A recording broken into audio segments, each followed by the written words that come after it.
Hello students, welcome back. आज हम लोग बात करेंगे टाइप्स ऑफ इकोनॉमिक एक्टिविटीज़ के बारे में। तो आपको इकोनॉमिक एक्टिविटीज़ के बारे में तो आइडिया है ही। एक ऐसा एक्टिविटीज़ जिसमें हम पैसे अर्न करते हैं, ठीक है। तो इकोनॉमिक एक्टिविटी को अलग अलग टाइप्स में बांटा गया है, अब उसके बारे में हम लोग पढ़ेंगे। तो economic activities are also known as occupation. Economic activities or the occupations may be classified into three broad categories, ठीक है।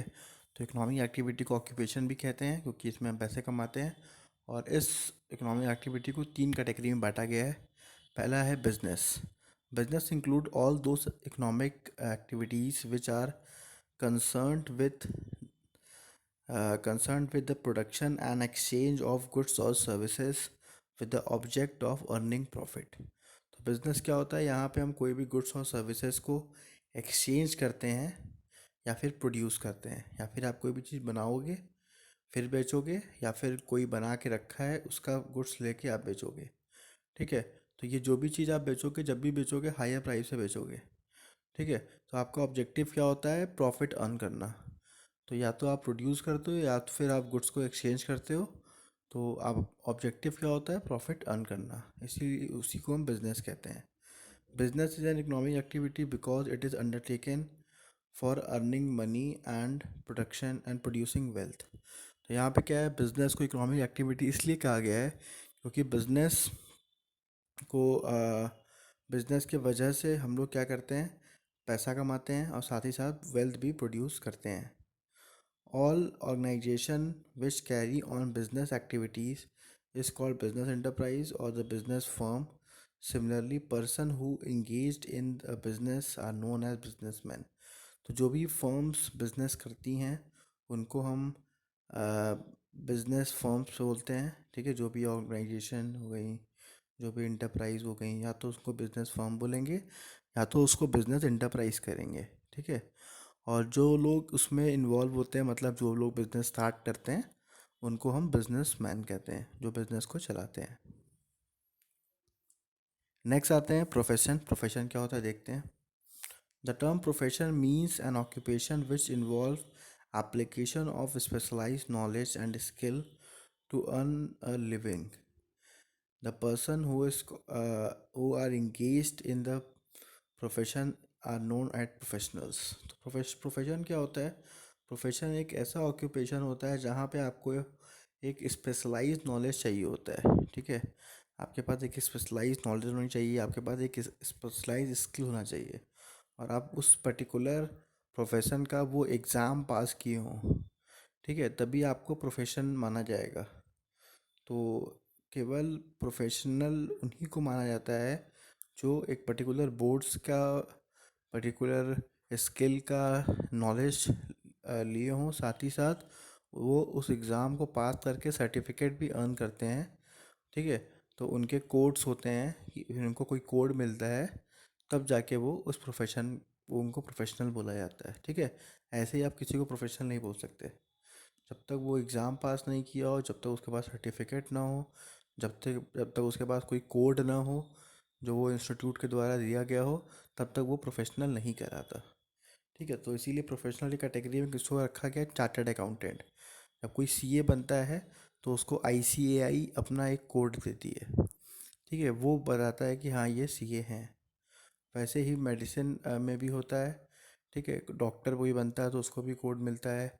लॉ में लॉयर कोई बनता है उसको भी कोई टेस्ट कोड मिलता है, ठीक है। तो ऐसे बहुत सारे प्रोफेशंस हैं जिसमें कोड्स आपको दिए जाते हैं, सर्टिफिकेट आपको दिए जाते हैं, तब जाके उस पर्टिकुलर फील्ड के आप प्रोफेशनल कहलाते हो। क्लियर है? तो यहाँ पे केवल नॉलेज से काम नहीं चलेगा, यहाँ पे आपको एग्ज़ाम्स भी पास करने होंगे, प्लस नॉलेज तो होना ही चाहिए, और साथ ही साथ आपके पास सर्टिफिकेट और जो कोड है वो भी होना चाहिए, तभी आपको प्रोफेशनल माना जाएगा। अब आते हैं next, the main features of profession are as follows. तो प्रोफेशन को हम लोग और स्टडी करते हैं कि क्या क्या चीज़ें हैं, क्या क्या फीचर्स होती हैं प्रोफेशन में। तो पहला है स्पेशलाइज्ड बॉडी ऑफ नॉलेज।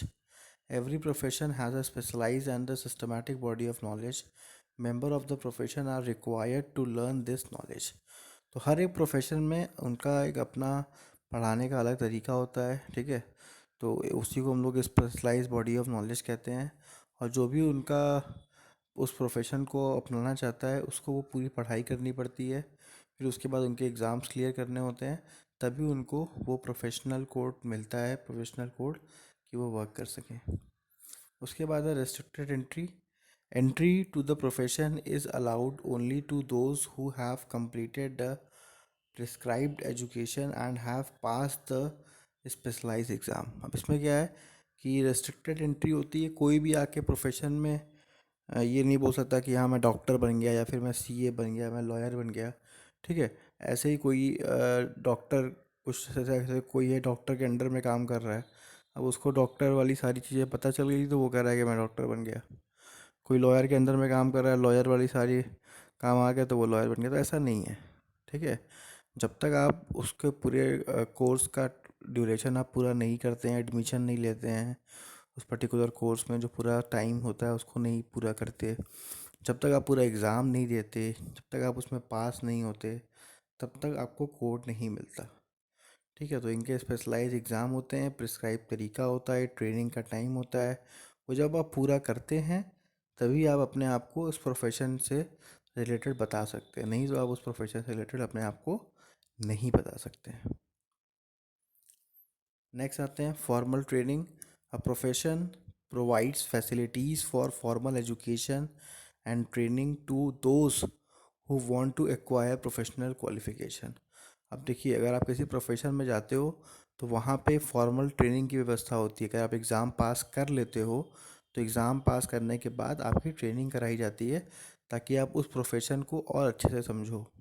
मतलब अगर आप सीए बनना चाहते हो, अगर सीए का एग्ज़ाम पास कर लेते हो तो सीए में भी अलग अलग ड्यूरेशन के में, अलग अलग टाइम में आपको सीए के अंडर में वर्क करना होता है। ठीक है, तो इसी को फॉर्मल ट्रेनिंग कहते हैं। जब आप प्रैक्टिकल वर्क सीखते हो, ऐसे ही डॉक्टर्स भी होते हैं, वो भी अपने एमबीबीएस करते हैं, एमडी करते हैं, तो उसमें एक पर्टिकुलर टाइम होता है कि जो उनको किसी डॉक्टर के अंडर में सर्व करना पड़ता है। ठीक है, तो उससे क्या होता है, वो उस पर्टिकुलर प्रोफेशन को और अच्छे से सीखते हैं, तो इसको फॉर्मल ट्रेनिंग कहते हैं। इनफॉर्मल नहीं होता कि मेरे रिलेटिव है तो उनके अंडर में वर्क कर लें। ठीक है, यहाँ पे क्या होता है, आपको फॉर्मल ट्रेनिंग होता है, फॉर्मल सर्टिफिकेट मिलता है, और वो आपको वहाँ पे दिखाना होता है, जो भी आपका इंस्टीट्यूट है। उसके बाद आते हैं professional association. Every profession has his association. A profession association is a statutory body and its membership is essential. The association regulates the entry to the profession, grants certificate of practice, formulates and enforce code of conduct। अब यहाँ पे क्या बता रहा है कि एक professional association होता है, मतलब एक प्रोफेशनल बॉडी होती है जो गवर्नमेंट के द्वारा बनाई गई होती है, वो आपको एक कोड प्रोवाइड करता है, वही एग्ज़ाम कंडक्ट कराता है। ठीक है, अगर आप उन सब चीज़ों को पास कर लेते हो तब आपको एक ये जो रेगुलेटरी बॉडी होती है, गवर्नमेंट की बॉडी होती है, वो आपको एक तरीके से कोड ऑफ कंडक्ट, मतलब आपको एक ऑथराइज करती है, ताकि आप वर्क को कर सको, उस पर्टिकुलर प्रोफेशन को प्रैक्टिस कर सको।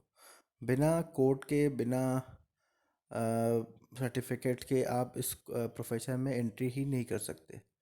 तो जो भी इंस्टीट्यूट होती है उसके थ्रू आपका रजिस्ट्रेशन होता है, फिर आप एग्ज़ाम पास करते हो, फिर आपकी ट्रेनिंग होती है, उसके बाद आप उस प्रोफेशन में कुछ दिन उनके अंडर में वर्क करते हो, फिर आप अपना इंडिविजुअल प्रोफेशन स्टार्ट करते हो। ठीक है, तो ये प्रोसेस होता है प्रोफेशन का। ऐसे ही कोई अपने वर्क को प्रोफेशन नहीं कह सकता।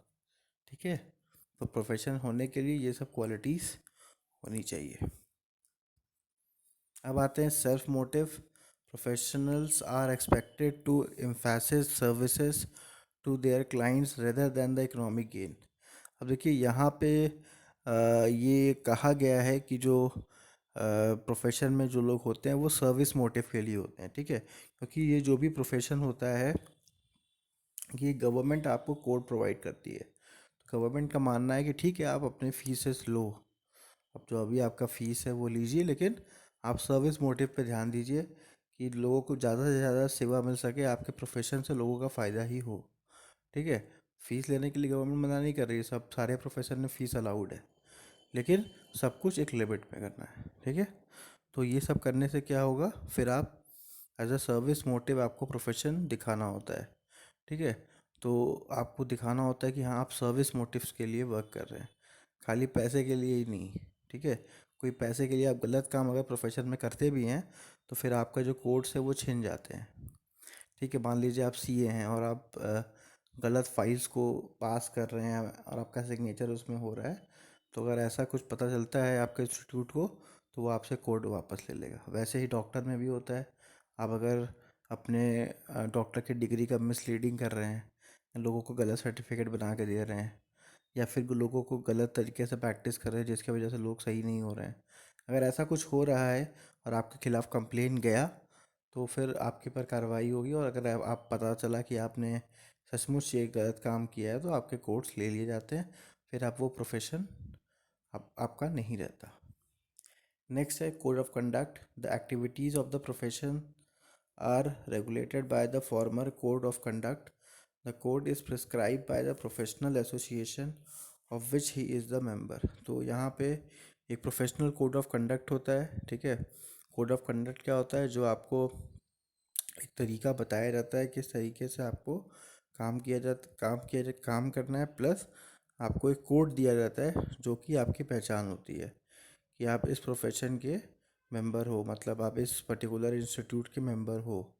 तो आप उस कोड को अगर जब तक आपको नहीं मिलेगा तब तक आप एज अ प्रोफेशनल वर्क नहीं कर सकते। उसके बाद है एम्प्लॉयमेंट। एम्प्लॉयमेंट सिंपल सा मतलब है, यहाँ पे हम किसी के भी अंडर में वर्क कर सकते हैं, ठीक है, उसको एम्प्लॉयमेंट कहते हैं। Employment means an economic activities which people work for other in the exchange of some remuneration. मतलब यहाँ पे एक पर्सन दूसरे पर्सन के लिए वर्क करता है और उसके बदले में उसको कुछ रेमुनरेशन मतलब कुछ सैलरी या फिर वेजेस मिलता है।